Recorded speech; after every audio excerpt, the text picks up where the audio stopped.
Okay, welcome to the nursing master channel once again. और second type of hernia, inguinal hernia, हम लोगों ने last video में कर ली।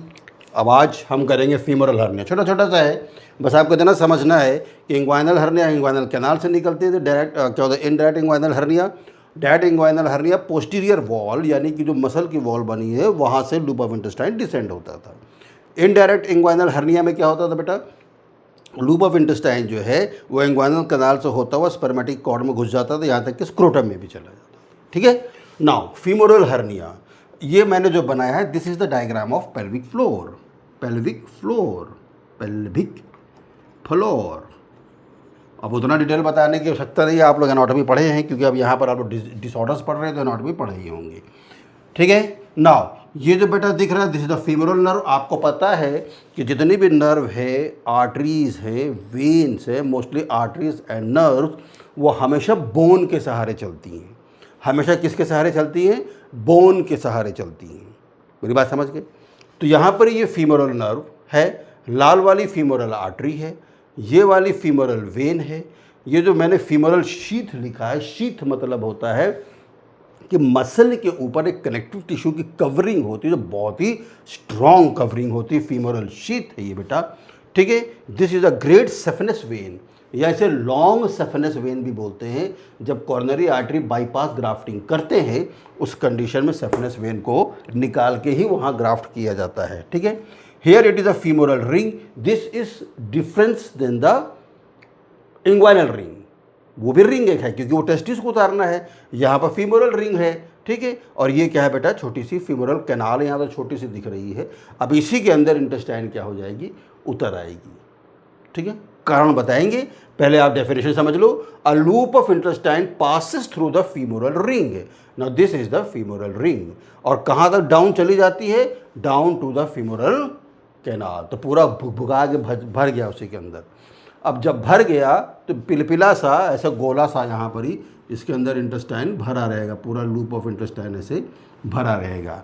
Again a loop of intestine passes through the femoral ring and down to the femoral canal. It appear round bulge below inguinal ligament.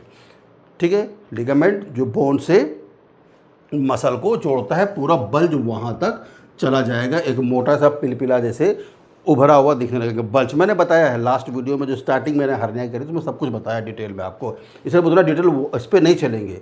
First देख लोगे सब automatically समझ में आ जाएगा। बस इतना देखना कहाँ से उतरती, कहाँ पर डिसेंड करती है। Got the point. अब बेटा इसका कारण क्या है? मेन कारण इसका ये है, actually this is more common in women then in men. तो मोर कॉमन इन वुमेन, जबकि inguinal hernia is more common in men then in women. Got the point. Women में इसलिए है बेटा क्योंकि यहाँ पर जो पेल्विस होती है ना, जो पेल्विस का इंक्लाइनेशन है, इंक्लाइनेशन जो है पेल्विस का, वो फीमेल में थोड़ी सी पेल्विस क्या होती, ब्रॉड होती है।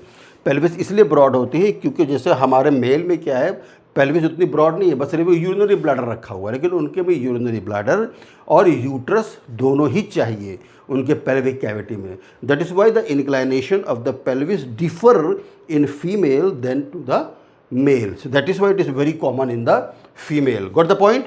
सो वुमेन में ज़्यादा कॉमन है due to the inclination of pelvis. ठीक है। कॉज इसका क्या है बेटा? Congenital weakness of the femoral ring. जैसे वहाँ congenital weakness of the inguinal ring था, वैसे यहाँ पर congenital weakness of femoral ring है। फीमोरल रिंग का बेटा जब वीकनेस हो जाती है तो लेट मी रब दिस। ठीक है। तो इंट्रा एब्डोमिनल प्रेशर बढ़ने से, अब चूंकि this is very common in female, तो फीमेल में आप जानते हैं कि प्रेगनेंसी होती है, तो ड्यू टू द प्रेगनेंसी जब इंट्रा एब्डोमिनल प्रेशर बढ़ जाता है, इंट्रा एब्डोमिनल प्रेशर बढ़ जाता है तो फीमोरल हर्निया हो सकता है। Obesity is the another major cause to क्या बोलते हैं, cause femoral hernia in female. मेरी बात समझ रहे हैं आप लोग? बस यही है इसका cause, due to the weakness of the femoral ring. और जबकि इंग्वाइनल हर्निया में due to the weakness of the inguinal ring and inguinal canal. ठीक है। अब मसल इतना वीक होता है बेटा कि उसी के सहारे घुस जाती है इसके अंदर। यहाँ भी वही हाल हो रहा है, तो फीमोरल रिंग बड़ी कमज़ोर है, ठीक है। अब इसका डायग्नोसिस कैसे करेंगे? सभी का डायग्नोसिस एक ही जैसे है ऑलमोस्ट, है ना। इसको क्या बोलते हैं, वाल्सल्वा मैन्योवर, उसमें भी बेटा यूज़ होगा वाल्सल्वा मैन्योवर। वाल्सल्वा मैन्योवर मतलब ये होता है कि पेशेंट को या तो खड़ा कर देते हैं, जब खड़ा करेंगे तो मैंने तुमको बताया है कि हर्निया क्या होगा, उसमें इंग्वानल जो हर्निया था उसमें भी इंग्वानल रिंग से उतर के इंग्वानल कैनाल में चला जाएगा और एक बल्ज होगा। यहाँ फीमोरल रिंग से होता है फीमोरल कैनाल में चला जाएगा, एक बल्ज होगा अगर खड़ा करके करते हैं। That is called a Valsalva manoeuvre. तो क्या करते हैं उसमें, पेशेंट को ऐसे नाक और मुंह दोनों बंद करते हैं और ऐसे जोर लगाते हैं, ठीक है। नाक बंद कर दिया, मुंह बंद कर दो और जोर लगाओ, मतलब एक्सपायरेशन करना है।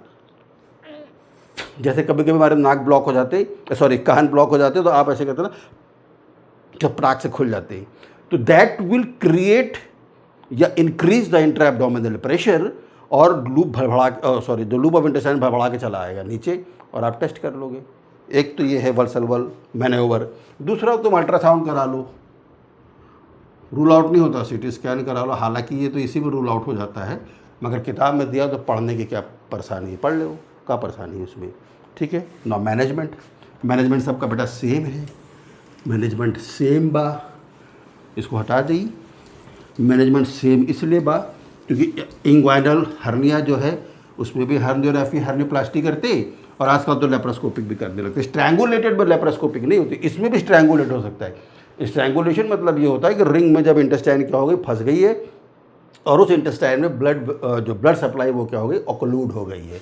तो मैनेजमेंट इसमें ट्रस नहीं पहनाते हैं बेटा, इसमें ट्रस नहीं पहनाते हैं, तो इसमें अपन क्या करते हैं, सर्जरी में आप दो चीज़ कर सकते हैं। वन इज़ हर्नियोग्राफी, मैंने आपको बताया था कि पेल्विक फ्लोर को रिपेयर कर देंगे, मसल को रिपेयर कर देंगे, फेशिया को रिपेयर कर देंगे बाय द प्रोलीन एक सूचर होता है जो कि एब्जॉर्ब नहीं होता है। दूसरा होता है हर्नियोप्लास्टी में क्या करते हैं, प्रोलीन मेश को लगा देते हैं। पहले तो मसल को रिपेयर करेंगे, फिर उसके बाद प्रोलीन मेश लगा देंगे, प्रोलीन मेश को भी क्या कर देंगे, सूचर कर देंगे कि इनकेस फ्यूचर अगर कभी इंट्रा एब्डोमिनल प्रेशर बढ़ा तो वो प्रोलीन मेश उस लूप ऑफ इंटेस्टाइन को नीचे गिरने से बचा लेगी। गॉट द पॉइंट, ठीक है। देन इससे बेटा रोबोटिक सर्जरी भी करते हैं, मिनिमली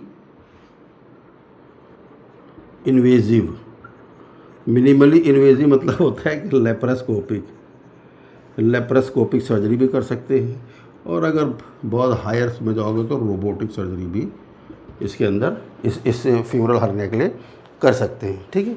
और अगर स्ट्रैंगुलेटेड हो गया है तो मैंने अपने पहले वाले उसमें बताया वीडियो में, जहाँ पर मैंने हर्निया की कंप्लीट क्लास ली हुई है कि स्ट्रैंगुलेशन में क्या सर्जरी करते हैं। Okay, so this is the femoral hernia, very very very very simple. और नेक्स्ट जो हम पढ़ेंगे that will be the हियाटस hernia. ये इम्पॉर्टेंट है। इम्पॉर्टेंट क्या है मतलब ये भी आप जानते हैं, मगर थोड़ा सा जो अंदर की बातें नहीं जानते वो अंदर की बातें आपको बताएंगे। So if you like the content, if it is useful as the nursing point of view, तो मेरा आपसे रिक्वेस्ट है कि मेरी इस कंटेंट को आप क्या करेंगे, कमेंट करो, देख के सो मत जाओ, शेयर करो, एंड अबव ऑल सब्सक्राइब करो at the rate of nursing master channel 1977। Thank you.